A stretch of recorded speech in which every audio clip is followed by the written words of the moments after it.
The man pulled off a self-alley-oop dunk, yet the refs called it a technical foul. But when the opponent shoved him to the floor, there wasn't a single call, all because he was the very first black player in the NBA. Before this, Sweetwater Clifton had played an exhibition game against the NBA champions. Though the champions led in the first half, his team found their rhythm in the second, and most of the points came from Sweetwater's hands. After the game, the Knicks coach approached him, hoping to bring him into the NBA. But at that time, the league only allowed white players. When Sweetwater saw that beating the champs only earned him $10, he began to question his path. The next day, after a game, he and his teammates stopped at a gas station, only to be driven away at gunpoint by the white owner. They had to push their car down the road. Even the hotel turned them away, claiming there were no rooms, forcing them to sleep in the car. But when their barnstorming team once again crushed an NBA squad, the scouts couldn't hold back any longer. One of them offered $10,000 to buy out Sweetwater's contract. The Harlem team's owner was shocked, but suggested something bold. If Sweetwater could hit shots from farther out,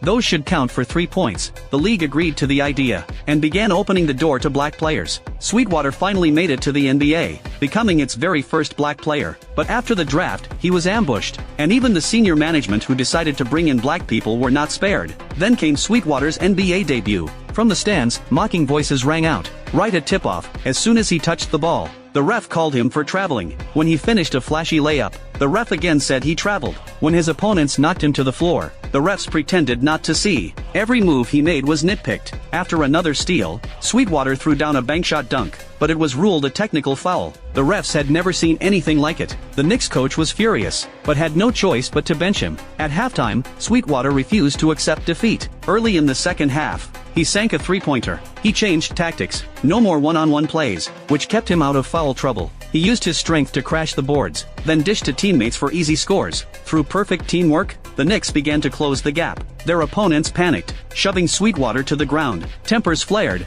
but this time the refs finally called a foul on the other team. In the final moments, the Knicks trailed by 1. Sweetwater got the ball, broke through the defense, soared into the paint, and hammered down a dunk over his defender. The Knicks were champions. It was pioneers like Sweetwater who helped the NBA break free from white-only control. By 1990, Sweetwater was 67 years old, while Michael Jordan was just dropping 42 points.